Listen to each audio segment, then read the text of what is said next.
Pompeii is an exceptionally well-preserved ancient Roman city located about 23 kilometers southeast of Naples. This is on the southeastern foothills of Mount Vesuvius on an old lava flow. You can think of it as kind of a Club Med or a Sandals resort, or maybe even a little more upscale Monaco in the French Riviera or Dakota Dunes Casino. Had a population of about 10 to 20,000 people. Then one day, all of a sudden, the party was over. Pliny the Elder, famous guy that we talked about earlier in the course, who wrote the first natural history book, the book that described everything that was known, he was out in the Bay of Naples as a naval commander fighting pirates as things began to get ugly. So a little bit after noon on August 24th in 79 CE, Common Era or AD, at least that's what I always thought growing up, August 24th, 79 AD, turns out that might not be correct anymore. Recent evidence has come to light that suggests that October 24th is the actual date. Some charcoal graffiti, of all things, was recently found that also agrees with October. It mentions the date October 17th of that year. So either they wrote it down a year earlier and the eruption took place on August 24th, or the graffiti was from October 17th, just prior to the actual eruption. Remarkably, at least to me, a detailed eyewitness account has been preserved in a couple of letters written by Pliny the Younger to the famous Roman historian Tacitus. And it was Tacitus that asked Pliny the Younger about the death of Pliny the Elder. So the Younger responded in 107 or 108 AD, I believe, with this letter to Tacitus. And in the letter, he talks about Pliny the Elder being a naval commander fighting pirates in the Bay of Naples. He saw a cloud of ash rise above Vesuvius. Pliny the Elder then directed the navy on purpose to get a close view of the volcanic activity and to try to evacuate some of the people, including some friends and family of his. He ultimately died from the hot gases that we'll talk about coming up soon at a place called Pompeii. And there's some recent evidence that his skull may have been found. His jewelry was the indicator that it might have been him. The guy that found this sold the jewelry because he needed money, and it's now lost, unfortunately. So just after noon on October 24th, ash, kind of a frothy, glassy pumice, and other volcanic pyroclasts began to pour down on Pompeii. This rapidly covered the city to a depth of more than 3 meters, or about 10 feet. And that was enough to cause the roofs of many buildings to collapse. This was followed by surges of pyroclasts and hot gas, which are known as nuées ardentes, or glowing cloud.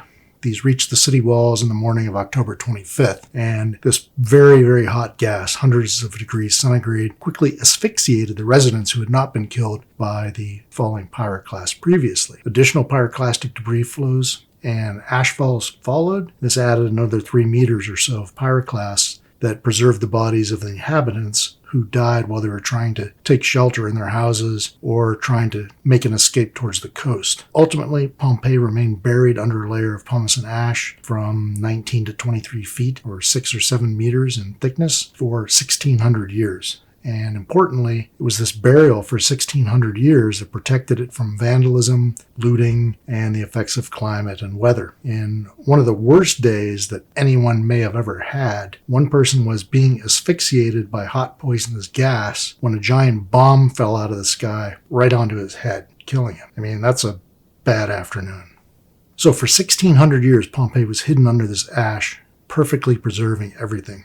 When the remains were discovered, in the 1700s, I believe 1709 was the first hint of what was there. The world was amazed at the sophisticated Greco-Roman city that was literally frozen in time. Everything was left exactly as it was that day, that hour of that day. In fact, the best image we have of Alexander the Great, if you've ever seen an image of Alexander the Great, it's probably this one, was recovered from a building in Pompeii. Impressive public buildings included a large forum, an amphitheater, kind of the TCU place of the day, elaborate villas, and expensive to simple houses for rich people and servants and slaves dating back to the 4th century BCE have also been uncovered in these ashfall remains. Inside these structures were found preserved remains of people and even their pets, sheltering from the eruption. Others lay buried as they fled. Bakeries have been discovered with loaves of bread still in the ovens. One dog died while it was still chained up, unable to get away. Importantly, the buildings and their contents revealed day-to-day life in the ancient world, from banking to brothels to bakeries. This was all very exciting to 18th century people.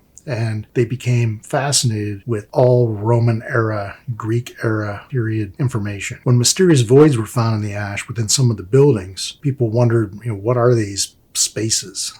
These are strange. So they poured some plaster into the void and they excavated that plaster.